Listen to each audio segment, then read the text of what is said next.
അപ്പോൾ നമ്മൾ കഴിഞ്ഞ ക്ലാസ്സിൽ ഡിസ്കസ് ചെയ്ത സ്റ്റോറേജ് ലൊക്കേഷൻസ് ഏതൊക്കെയാണ്, ഡിഫറെൻറ്റ് ടൈപ്പ് പ്രൈമറിയിൽ ഏതൊക്കെ ഡിഫറെൻറ്റ് ടൈപ്സ് വരുന്നത്, റാം എന്താണെന്ന് നോക്കി നമ്മൾ അതുപോലെ റോം ഡിസ്കസ് ചെയ്തു. അതേപോലെ റോമിൽ തന്നെ പ്രോമും ഈ പ്രോമും ഡിസ്കസ് ചെയ്തു. അപ്പോൾ ഇന്ന് നമ്മൾ സ്റ്റോറേജ് ലൊക്കേഷൻ തന്നെ ഡിസ്കസ് ചെയ്യുന്ന ടോപ്പിക്ക്.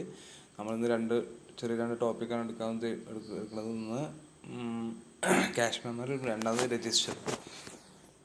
അതായത് ഞാൻ മെമ്മറി ഹൈറാർക്കിയിൽ ഏറ്റവും ടോപ്പ് വരുന്നതാണ് രജിസ്റ്റർ എന്നുള്ളത്. രണ്ടാമതാണ് റാൻഡം ആക്സസ് മെമ്മറി ഒക്കെ വരുന്നത് അല്ലേ. അപ്പോൾ ഫസ്റ്റ് ഞാൻ പറയാൻ പോകുന്നത് ക്യാഷ് മെമ്മറി എന്താണെന്നുള്ളതാണ്. ക്യാഷ് മെമ്മറി എന്ന് പറഞ്ഞു കഴിഞ്ഞാൽ അത് റാമിനെ പോലെ തന്നെയാണ്. ഒരു ടെമ്പററി സ്റ്റോറേജ് ഏരിയ ആണ്. റാമിനെക്കാട്ടും സൈസ് ചെറുതാണ്. പ്രൊസസ്സറിനോട് ഒന്നും കൂടി അടുത്ത്, അതായത് മദർ ബോർഡിൻ്റെ സർക്യൂട്ടിൽ പ്രൊസസ്സറിനോട് ഒന്നും കൂടി അടുത്ത് അറ്റാച്ച് ചെയ്തിരിക്കുന്ന മെമ്മറിയാണ് ക്യാഷ് മെമ്മറി എന്നുള്ളത്. അത് ലൈക്ക് റാമിനെ കമ്പയർ ചെയ്ത് അതിൻ്റെ സൈസ് ചെറുതായിരിക്കും. പക്ഷെ മെമ്മറിയും റാമിൻ്റെ അത്ര മെമ്മറി ഉണ്ടാവില്ല. അതുപോലെ തന്നെ പിന്നെ ഉള്ളത് എന്താ വെച്ച് കഴിഞ്ഞാൽ, അപ്പോൾ പ്രൊസസ്സറിന് പെട്ടെന്ന് കമ്മ്യൂണിക്കേറ്റ് ചെയ്യാൻ ക്യാഷ് മെമ്മറി ആയിരിക്കും അടുത്ത്.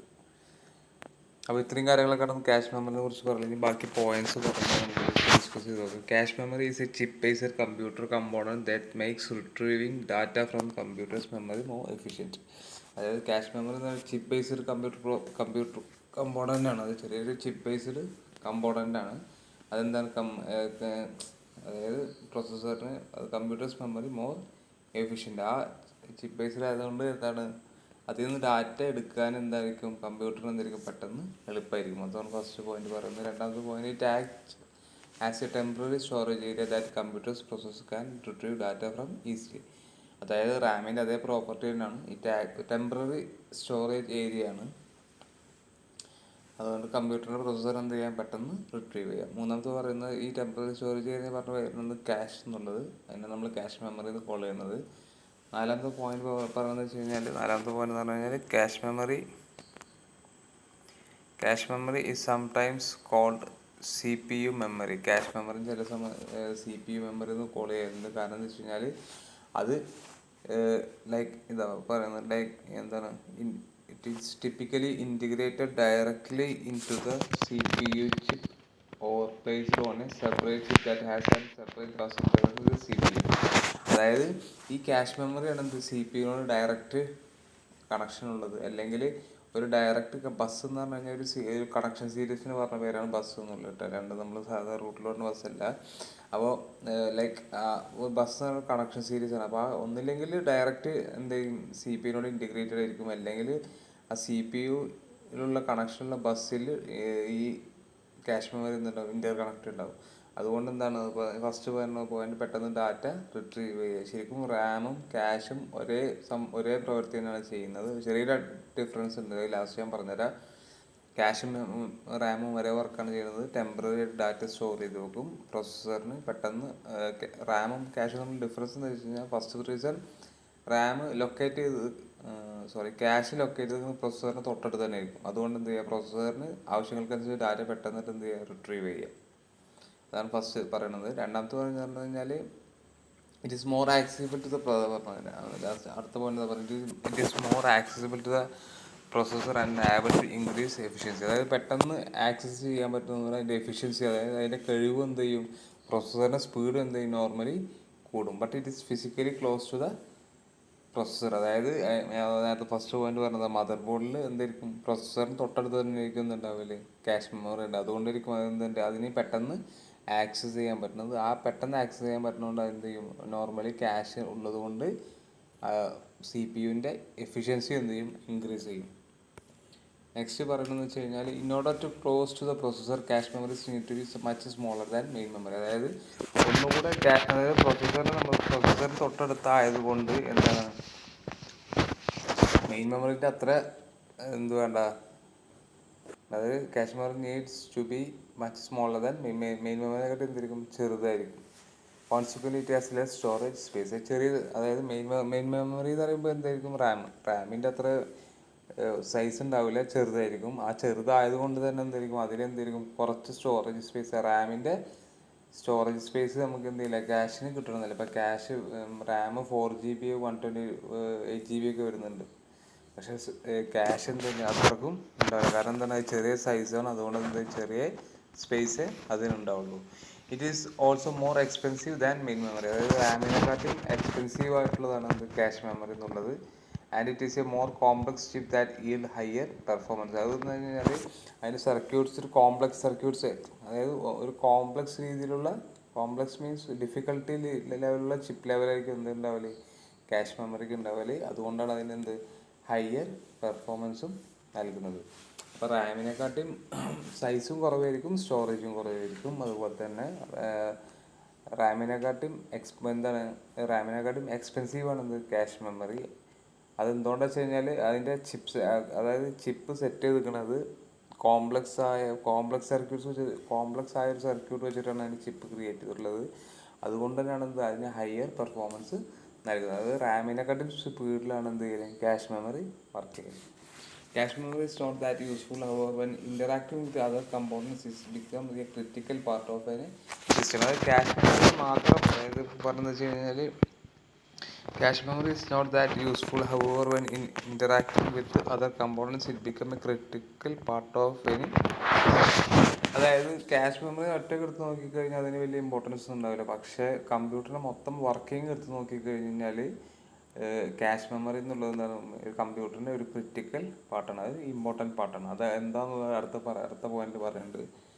അതാണ് പറയുന്നത് last point. Cache memory differs from Ram in the sense that is former storing data for future operational request. So those operations can perform straight away. Ram however stores application operation that the data that's currently in use. അതായത് ഞാൻ പറഞ്ഞത് ക്യാഷും റാമിലും നമ്മൾ വ്യത്യാസം ഇവിടെ വരുന്നത്. റാമിൽ എന്താ വെച്ച് കഴിഞ്ഞാൽ കറൻ്റ്ലി എന്താണോ വർക്ക് ചെയ്യുന്നത് അതിൻ്റെ ഡാറ്റ മാത്രമേ എന്ത് ചെയ്യുള്ളൂ, സ്റ്റോർ ചെയ്യുള്ളൂ. പക്ഷേ ക്യാഷിൻ്റെ എന്ന് വെച്ച് കഴിഞ്ഞാൽ നെക്സ്റ്റ് വരാൻ പോകുന്നത് ഫ്യൂച്ചറിൽ, അതായത് നെക്സ്റ്റ് ഇപ്പോൾ ഒരു വർക്ക് കഴിഞ്ഞ് അടുത്ത വർക്ക് എന്താണോ വരാൻ പോകുന്നത് അതിൻ്റെ ഡീറ്റെയിൽസ് കൂടി എന്ത് ചെയ്യും ക്യാഷിൽ സ്റ്റോർ ചെയ്ത് വെക്കും. ബാക്കിയുള്ള എല്ലാ കാര്യം നോക്കിക്കഴിഞ്ഞാൽ ക്യാഷും റാമും വർക്കിങ്ങും സെയിം തന്നെയാണ്.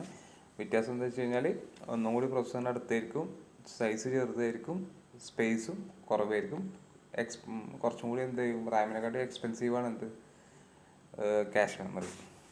പിന്നെ പറയുകയാണെങ്കിൽ ക്യാഷ് മെമ്മറി എന്ന് പറഞ്ഞു കഴിഞ്ഞാൽ ഒറ്റയ്ക്ക് എടുത്തു കഴിഞ്ഞാൽ വലിയ ഇമ്പോർട്ടൻസ് ഇല്ലെങ്കിലും ടോട്ടൽ കമ്പ്യൂട്ടറുടെ ഇത് നോക്കിക്കഴിഞ്ഞാൽ ക്യാഷ് മെമ്മറിക്ക് എന്താണ് ഏറ്റവും കൂടുതൽ ഇമ്പോർട്ടൻസ് ഉണ്ട്. കാരണം അതിൻ്റെ റീസണാണ് പറയുന്നത്, റാമിൽ നമ്മൾ എന്ത് ചെയ്യുള്ളൂ, കറണ്ട് വർക്ക് എന്താണോ അതിൻ്റെ ഡീറ്റെയിൽസ് മാത്രമേ സ്റ്റോർ ചെയ്യുള്ളൂ.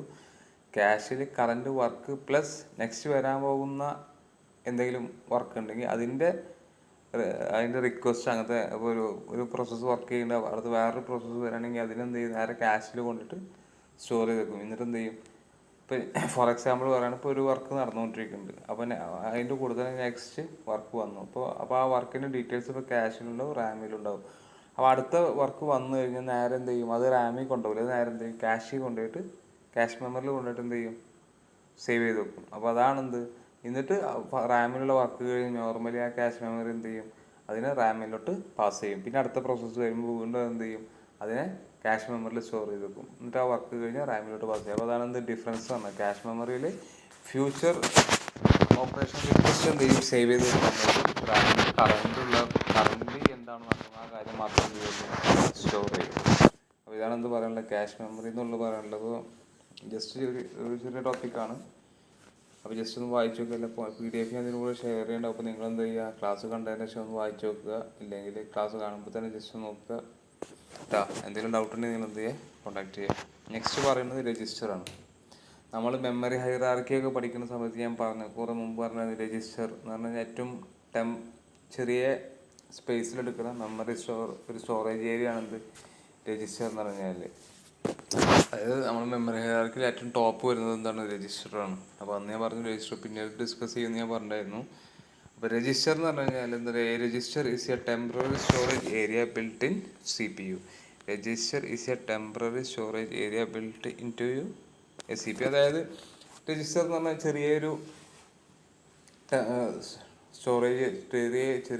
സ്റ്റോറേജ് ഏരിയക്കും ടെമ്പററി ആയിരിക്കും. അതായത് ഓരോ റിസൾട്ടൻസ് എന്ത് ചെയ്യും അതിലുള്ള വാല്യൂസ് മാറിക്കൊണ്ടിരിക്കും. അടുത്ത പോയിന്റ് പറയുന്നത് registers are type of computer memory use to quickly extract store and transfer data and instructions that are being used immediately by the CPU. നമ്മൾ മെമ്മറി ഹൈറാർക്കിയിൽ നമ്മൾ പറഞ്ഞിട്ടായിരുന്നു ഏറ്റവും ഫസ്റ്റ് വരുന്ന രജിസ്റ്റർ, പിന്നാണ് എന്താണ് റാൻഡം ആക്സസ് മെമ്മറി വരുന്നത്. അപ്പോൾ ഏറ്റവും ചെറിയ സ്പേസിലാണ് ഏറ്റവും സ്പീഡിൽ ചെയ്യാൻ പറയാം. റാമിനെക്കാട്ടും ചെറിയ സ്പേസാണ് ക്യാഷിനുള്ളത്. അപ്പോൾ റാമിൻ്റെ ഓപ്പറേഷൻസിനെക്കാട്ടും കൂടുതൽ സ്പീഡിൽ ചെയ്യാൻ പറ്റും, ക്യാഷിൽ ചെയ്യാൻ പറ്റും. അപ്പോൾ ക്യാഷിനെക്കാട്ടും സ്പേസ് കുറവാണ് രജിസ്റ്ററിൽ. അപ്പോൾ രജിസ്റ്ററിൽ ക്യാഷിനെക്കാട്ടും സ്പീഡിൽ ചെയ്യാൻ പറ്റും, രജിസ്റ്ററിൽ കാര്യങ്ങൾ ചെയ്യാൻ പറ്റും. അപ്പോൾ അതാ പറഞ്ഞ register type of computer memory use quickly, പെട്ടെന്ന് കാര്യങ്ങളൊക്കെ അക്സെപ്റ്റും സ്റ്റോറും ട്രാൻസ്ഫറും അതുപോലെ റീഡും കാര്യങ്ങളൊക്കെ ഇമീഡിയറ്റ് ആയിട്ട് CPU-ന് രജിസ്റ്റേഴ്സിൽ കംപ്ലീറ്റ് ചെയ്യാൻ പറ്റും. അതായത് ക്യാഷ് റാമിലും ലൈക്ക് ഹാർഡ് ഡിസ്കിലൊക്കെ എടുക്കുന്ന ടൈമിനെക്കാട്ടും കൂടുതൽ സ്പീഡിൽ കാര്യങ്ങൾ ചെയ്യാൻ പറ്റും, രജിസ്റ്ററിൽ സേവ് ചെയ്യാനും അതിൽ നിന്ന് റിട്രീവ് ചെയ്യാനും അങ്ങോട്ട് ട്രാൻസ്ഫർ ചെയ്യാനും ഒക്കെ ചെയ്യാൻ പറ്റും, രജിസ്റ്ററിൽ സ്പീഡിൽ ചെയ്യാൻ പറ്റും. അടുത്ത പോയിന്റ് പറഞ്ഞത് registers used by the CPU are often termed as processor register. അതായത് CPU യൂസ് ചെയ്യുന്ന രജിസ്റ്റേഴ്സിന് പറഞ്ഞ പേരാണ് പ്രൊസസ്സർ രജിസ്റ്റർ എന്നുള്ളത്. CPU ഡയറക്റ്റായിട്ട് യൂസ് ചെയ്യുന്ന രജിസ്റ്റേഴ്സിന് പറഞ്ഞ പേരാണ് പ്രൊസസ്സർ രജിസ്റ്റർ എന്നുള്ളത്. അപ്പോൾ ഈ processor register may hold an instruction a storage access or any data. അതായത് പ്രൊസസ്സർ രജിസ്റ്ററിൽ എന്താ സ്റ്റോറേജ്, ഒന്നിലും ഒരു ഇൻസ്ട്രക്ഷൻ, അല്ലെങ്കിൽ ഒരു മെമ്മറി അഡ്രസ്സ്, അല്ലെങ്കിൽ ഒരു ഡാറ്റ. ഇത്രയും ഈ ലെവലിൽ ഒരു കാര്യമായിരിക്കും എന്തെങ്കിലും പ്രൊസസ്സർ രജിസ്റ്ററിൽ സ്റ്റോർ ചെയ്ത് വെക്കല്. അപ്പോൾ ഇനി നമ്മൾ ഓരോ ഡിഫറെൻറ്റ് ടൈപ്സ് ഓഫ് രജിസ്റ്റേഴ്സ് ഉണ്ട്. അപ്പോൾ ഏതൊക്കെ ഡിഫറെൻറ്റ് ടൈപ്സ് ഓഫ് രജിസ്റ്റേഴ്സ് എന്നുള്ളത് നെക്സ്റ്റ് പറയുന്നുണ്ട്. അപ്പോൾ CPU ഡയറക്റ്റായിട്ട് കോണ്ടാക്ട് ചെയ്യുന്നതായിരിക്കും പ്രൊസസ്സർ രജിസ്റ്റർ ആയിരിക്കും, CPU ഡയറക്റ്റ് ടച്ച് ഉള്ളത്. അപ്പോൾ പ്രൊസസ്സർ രജിസ്റ്ററിൽ എന്തൊക്കെ സ്റ്റോർ ചെയ്ത് കഴിഞ്ഞാൽ ഒന്നില്ലെങ്കിൽ ഒരു ഇൻസ്ട്രക്ഷൻ സ്റ്റോർ ചെയ്യുക, അല്ലെങ്കിൽ എന്തെങ്കിലും ഒരു കാര്യത്തിൻ്റെ മെമ്മറി അഡ്രസ്സ് ചെയ്യുക അതിൽ സ്റ്റോർ ചെയ്യുക, അല്ലെങ്കിൽ ചെയ്യുക ഒരു ഡാറ്റ, ചെറിയൊരു ഡാറ്റ നമുക്ക് ചെയ്യുക അതിൽ സ്റ്റോർ ചെയ്യുക. നെക്സ്റ്റ് പറയുന്നത് computer need processor register four manipulating data and register for holding memory address. The register holding the memory location is used to calculate the order of the next instructions after the execution of the current instruction is completed. അതായത് ഈ processor register use ചെയ്യുന്നതെന്ന് വെച്ച് കഴിഞ്ഞാൽ ഇപ്പോൾ ഒരു കാര്യം ചെയ്തുകൊണ്ടിരിക്കുന്നുണ്ട്, ആ കാര്യം ചെയ്ത് കഴിഞ്ഞ് കഴിഞ്ഞാൽ അടുത്ത കാര്യം ചെയ്യണം. അപ്പോൾ അടുത്ത കാര്യം എവിടെയാണുള്ളത് അതിൻ്റെ മെമ്മറി അഡ്രസ്സ് ആയിരിക്കും പ്രൊസസ്സർ രജിസ്റ്ററിൽ സ്റ്റോർ ചെയ്യൽ.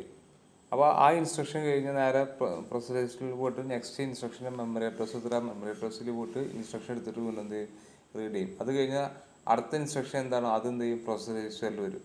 അല്ലെങ്കിൽ അതുപോലെ അപ്പോൾ ഒരു ഡാറ്റ വന്നു, ആ ഡാറ്റ അതിൻ്റെ വർക്ക് കഴിഞ്ഞ് കഴിഞ്ഞാൽ അടുത്ത ഡാറ്റ വരും, അത് കഴിഞ്ഞാൽ അടുത്ത ഡാറ്റ വരും. അങ്ങനെ ആ റൊട്ടേഷൻ ഇങ്ങനെ എപ്പോഴും മെയിൻറ്റെയിൻ ചെയ്തുകൊണ്ടിരിക്കും. അപ്പോൾ അതാണ് പ്രൊസസ്സർ രജിസ്റ്ററിൻ്റെ മെയിനായിട്ട് ഉള്ള വർക്ക്. അതായത് മെമ്മറി അഡ്രസ്സോ എന്താണെങ്കിലും ഇപ്പോൾ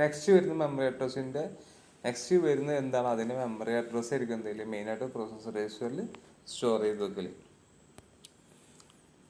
നെക്സ്റ്റ് പറയുന്നത് ഡിഫറെൻറ്റ് ടൈപ്സ് ഓഫ് രജിസ്റ്റേഴ്സ് ആണ്. അതായത് കമ്പ്യൂട്ടറിൽ ബേസിക് ആയിട്ട് യൂസ് ചെയ്യുന്ന രജിസ്റ്റേഴ്സ്. ഒന്ന് ഡാറ്റ രജിസ്റ്റർ, നമ്മൾ DR എന്നാണ് വിളിക്കൽ. അതിൻ്റെ സ്റ്റോറേജ് എന്ന് പറഞ്ഞു കഴിഞ്ഞാൽ 16 ബിറ്റ് തന്നെ 16 ഡിജിറ്റ് അതിൽ സ്റ്റോർ ചെയ്ത് വെക്കാൻ പറ്റും. Hold memory operand. അതിന് ഫംഗ്ഷൻ എന്താ വെച്ച് കഴിഞ്ഞാൽ മെമ്മറി ഓപ്പറാൻഡ് എന്ന് പറഞ്ഞാൽ ഒന്നില്ലെങ്കിൽ ഷിഫ്റ്റ് ഓപ്പറേറ്റർ, റൈറ്റ് ഓപ്പറേറ്റർ എന്ന് പറഞ്ഞ കുറച്ച് കാര്യങ്ങൾ നിങ്ങൾ എന്തായാലും അടുത്ത യൂണിറ്റുകളിലായിട്ട് പഠിക്കും. ഇപ്പോൾ ജസ്റ്റ് മനസ്സിലാക്കുക, ഡിഫറെൻറ്റ് ടൈപ്സ് ഓഫ് രജിസ്റ്റേഴ്സ് മാത്രം മനസ്സിലാക്കുക. ഡാറ്റ രജിസ്റ്റർ എന്ന് പറഞ്ഞു കഴിഞ്ഞാൽ മെമ്മറി ഓപ്പറാൻഡ് സ്റ്റോർ ചെയ്ത് വെക്കാൻ വേണ്ടിയിട്ടുള്ളതാണ് DR, അതിന് ഡാറ്റ രജിസ്റ്റർ. രണ്ടാമത് അഡ്രസ് രജിസ്റ്റർ AR, 12 ബിറ്റാണ്, അതായത് 12 ഡിജിറ്റ് നമുക്ക് അതിൽ സ്റ്റോർ ചെയ്ത് വെക്കാൻ പറ്റും. Hold address for the memory, അതായത് എന്തെങ്കിലും ഒരു കാര്യത്തിൻ്റെ അഡ്രസ്സ്, നമ്മൾ സ്റ്റോറേജ് അഡ്രസ്സൊക്കെ പറഞ്ഞിരുന്നു. അഡ്രസ്സ് സ്റ്റോർ ചെയ്യാൻ വേണ്ടി യൂസ് ചെയ്യുന്ന രജിസ്റ്ററാണ് അഡ്രസ് രജിസ്റ്റർ. PR അല്ല, പ്രൊസസ്സർ രജിസ്റ്റർ അല്ല. AR എന്താ വെച്ച് കഴിഞ്ഞാൽ ഡയറക്റ്റ് ആ അഡ്രസ്സ് മാത്രമേ സ്റ്റോർ ചെയ്യുള്ളൂ, അതിൽ ഡാറ്റ എടുക്കില്ല, വെറും അഡ്രസ്സ് മാത്രമേ അതിൽ സ്റ്റോർ ചെയ്യാൻ പറ്റുള്ളൂ. പിന്നെ പറയുന്ന അക്യുമുലേറ്റർ, അതാണ് നോർമലി നമ്മൾ നേരത്തെ പറഞ്ഞ പ്രൊസസ്സർ രജിസ്റ്റർ. പ്രൊസസ്സർ രജിസ്റ്ററിൽ നമുക്ക് വേണമെങ്കിൽ ഒരേ സമയം അഡ്രസ്സും സ്റ്റോർ ചെയ്ത് വെക്കാം, അതുപോലെ തന്നെ ഡാറ്റ സ്റ്റോർ ചെയ്ത് വെക്കാൻ പറ്റും. Instruction register, hold instruction code. Instruction register എന്ന് പറഞ്ഞാൽ അതിൽ ഇൻസ്ട്രക്ഷൻസ് മാത്രം സ്റ്റോർ ചെയ്ത് വെക്കുള്ളൂ. അതായത് പ്രൊസസ്സർ രജിസ്റ്ററിൽ ഞാൻ നേരത്തെ പറഞ്ഞിരുന്നു, അറ്റ് എ ടൈം നമുക്ക് ഒരു നെക്സ്റ്റ് ഇൻസ്ട്രക്ഷൻ സ്റ്റോർ ചെയ്ത് വെക്കുക, അതുപോലെ ഡാറ്റ സ്റ്റോർ ചെയ്ത് വെക്കുക. പക്ഷേ ഇൻസ്ട്രക്ഷൻ രജിസ്റ്ററിൽ എന്ത് ചെയ്യാൻ പറ്റുള്ളൂ? ഇൻസ്ട്രക്ഷൻ മാത്രമേ രജിസ്റ്റർ ചെയ്യാൻ പറ്റുള്ളൂ. അപ്പോൾ അതായത് ഒരു ഇൻസ്ട്രക്ഷൻ കഴിഞ്ഞ് അടുത്ത ഇൻസ്ട്രക്ഷൻ എന്താണോ വരുന്നത് ആ ഇൻസ്ട്രക്ഷൻ അവിടെ സ്റ്റോർ ചെയ്ത് വെക്കുക. അല്ലെങ്കിൽ അത് കഴിഞ്ഞിട്ട് അടുത്ത ഇൻസ്ട്രക്ഷൻ എന്താണോ വരുന്നത് ആ ഇൻസ്ട്രക്ഷൻ നമുക്ക് എന്ത് ചെയ്യാം? IR സ്റ്റോർ ചെയ്ത് വെക്കുക. അതാണ് പറയുന്നത് ടെമ്പററി സ്റ്റോറേജ് ഏരിയ ആണ്. അതായത് ഒരു പെർമനന്റ് അല്ല, അപ്പം തന്നെ ചിലപ്പോൾ ഒരു കാര്യം എടുത്തു കഴിഞ്ഞാൽ അപ്പം തന്നെ റീറൈറ്റ് ചെയ്യും. അതാണ് എന്ത് ടെമ്പററി സ്റ്റോറേജ് ഏരിയ. തൽക്കാലത്തേക്ക് എടുത്തു വെക്കാൻ വേണ്ടിയിട്ട് ഉപയോഗിക്കുന്ന ഒരു സ്ഥലം. അപ്പോൾ പെട്ടെന്ന് കാര്യങ്ങൾ എളുപ്പമാക്കാൻ വേണ്ടിയിട്ടാണ് എന്താണ് ഇങ്ങനെ തൽക്കാലത്തേക്ക് എടുത്തേക്കുന്ന ഒരു സ്ഥലം ഉണ്ടാക്കുന്നത്. അതായത് ഡയറക്റ്റ് ഒരു മെമ്മറി പോയിട്ട് എടുക്കേണ്ട, അതിന് പകരം എന്ത് ചെയ്യുക, നമ്മൾ എളുപ്പ വഴി എന്നൊക്കെ പറയില്ലേ, അതാണ് സംഭവം. പെട്ടെന്ന് കിട്ടും കാര്യങ്ങൾ. അപ്പോൾ ഈ IR സൈസ് എന്ന് പറഞ്ഞാൽ 16 ബിറ്റാണ്. അപ്പോൾ ഹോൾഡ് ഇൻസ്ട്രക്ഷൻസ് കോഡ്, അതായത് നെക്സ്റ്റ് ഇൻസ്ട്രക്ഷൻസ് എന്താണ് ചെയ്യേണ്ടതെന്നുള്ള ഡാറ്റ സ്റ്റോർ ചെയ്ത് വെക്കണം. ഇൻസ്ട്രക്ഷൻസ് സ്റ്റോർ ചെയ്ത് വെക്കുന്ന രജിസ്റ്ററാണ് എന്ത് instruction register. Program counter PC 12 ബിറ്റാണ്. Hold address of the instruction. Instruction രജിസ്റ്ററിൽ ഡയറക്റ്റ് ഇൻസ്ട്രക്ഷൻ സേവ് ചെയ്ത് വെക്കാൻ പറ്റും. പക്ഷേ പ്രോഗ്രാം കൗണ്ടറിൽ എന്താണ് ഇൻസ്ട്രക്ഷൻ എടുക്കുന്ന സ്ഥലത്തിൻ്റെ അഡ്രസ്സ് നമുക്ക് എന്ത് ചെയ്യാൻ പറ്റും? പ്രോഗ്രാം കൗണ്ടറിൽ സ്റ്റോർ ചെയ്ത് വെക്കാൻ പറ്റും. അതിൻ്റെ സൈസ് എന്ന് പറഞ്ഞാൽ 12 ബിറ്റാണ്. Temporary register, hold temporary data. Temporary ആയിട്ട് എന്ത് ഡാറ്റ ഉണ്ടെങ്കിലും അത് നമ്മൾ സ്റ്റോർ ചെയ്ത് വെക്കല് ടെമ്പററി രജിസ്റ്ററിലേക്ക്. ഇൻപുട്ട് രജിസ്റ്റർ, അതായത് ഇൻപുട്ടായിട്ട് എന്തെങ്കിലും സിഗ്നൽ വരുന്നുണ്ടെങ്കിൽ അതിനെ സ്റ്റോർ ചെയ്ത് വെക്കുന്ന സ്ഥലമാണ് എന്ത് ഇൻപുട്ട് രജിസ്റ്റർ. അതേപോലെ ഔട്ട്പുട്ട് രജിസ്റ്റർ എന്ന് പറഞ്ഞു കഴിഞ്ഞാൽ ഔട്ട്പുട്ടായിട്ട് എന്തെങ്കിലും ഒരു സിഗ്നൽ അല്ലെങ്കിൽ ഒരു ക്യാരക്ടർ പോകണമെങ്കിൽ അതിനെ സ്റ്റോർ ചെയ്ത് വെക്കുന്ന സ്ഥലമാണ്, ടെമ്പററി ആയിട്ട് സ്റ്റോർ ചെയ്ത് വെക്കുന്ന സ്ഥലമാണ് ഔട്ട്പുട്ട് രജിസ്റ്റർ. അപ്പോൾ ഇത്രയും ഡാറ്റ രജിസ്റ്റർ പറഞ്ഞു. മെമ്മറി ഓപ്പറേൻഡ്. അഡ്രസ് രജിസ്റ്റർ എന്താണ്? മെമ്മറിൻ്റെ അഡ്രസ്സ് സ്റ്റോർ ചെയ്ത് വെക്കാൻ. അക്യുമുലേറ്റർ എന്ന് പറഞ്ഞാൽ പ്രൊസസ്സർ രജിസ്റ്റർ. ഒന്നില്ലെങ്കിൽ ഇൻസ്ട്രക്ഷൻ കോഡ്, ഒന്നില്ലെങ്കിൽ ഇൻസ്ട്രക്ഷൻ, അല്ലെങ്കിൽ ഡാറ്റ സ്റ്റോർ ഡയറക്റ്റായിട്ട് കമ്പ്യൂട്ടർ യൂസ് ചെയ്യണം പ്രൊസസ്സർ രജിസ്റ്റർ എന്ന് പറഞ്ഞു കഴിഞ്ഞാൽ. പിന്നെ ഇൻസ്ട്രക്ഷൻ രജിസ്റ്റർ, അതിലെന്താ ഇൻസ്ട്രക്ഷൻ നെക്സ്റ്റ് ഇൻസ്ട്രക്ഷൻ എന്താണ് അത് സ്റ്റോർ ചെയ്ത് വെക്കും. പ്രോഗ്രാം കൗണ്ടർ എന്ന് പറഞ്ഞു കഴിഞ്ഞാൽ നെക്സ്റ്റ്, അതായത് ഇൻസ്ട്രക്ഷൻ എവിടെയാണ് സ്റ്റോർ ചെയ്ത് വെച്ചോളൂ അതിൻ്റെ അഡ്രസ്സ് ആയിരിക്കും എന്തെങ്കിലും പ്രോഗ്രാം കൗണ്ടറിൽ സ്റ്റോർ ചെയ്ത് വെക്കാൻ പറ്റുക. ടെമ്പററി രജിസ്റ്റർ എന്ന് പറഞ്ഞു കഴിഞ്ഞാൽ എന്ത് ചെയ്യും? ഡാറ്റ ടെമ്പററി ആയിട്ട് സ്റ്റോർ ചെയ്ത് വെക്കാൻ വേണ്ടിയിട്ട് യൂസ് ചെയ്യുന്നതാണ് എന്ത് ടെമ്പററി രജിസ്റ്റർ. ഈ ടെമ്പററി രജിസ്റ്ററും ഇൻസ്ട്രക്ഷൻ രജിസ്റ്ററും അതുപോലെ കൂടിയതാണ് എന്ത് അക്യുമുലേറ്റർ എന്ന് പറഞ്ഞിട്ട്. ടെമ്പററി രജിസ്റ്ററും ഇൻസ്ട്രക്ഷൻ രജിസ്റ്ററും കൂടി കമ്പൈൻ ചെയ്തൊരു ഫോർമാറ്റാണ് എന്ത് അക്യുമുലേറ്റർ, പ്രോസസ്സർ രജിസ്റ്റർ എന്ന് പറയുന്നത്. കാരണം പ്രോസസ്സർ രജിസ്റ്ററിൽ അറ്റ് ടൈം നമുക്ക് ഡാറ്റ സ്റ്റോർ ചെയ്യും, അതുപോലെ ഇൻസ്ട്രക്ഷനും സ്റ്റോർ ചെയ്യാം. പിന്നെ പറഞ്ഞത് ഇൻപുട്ട്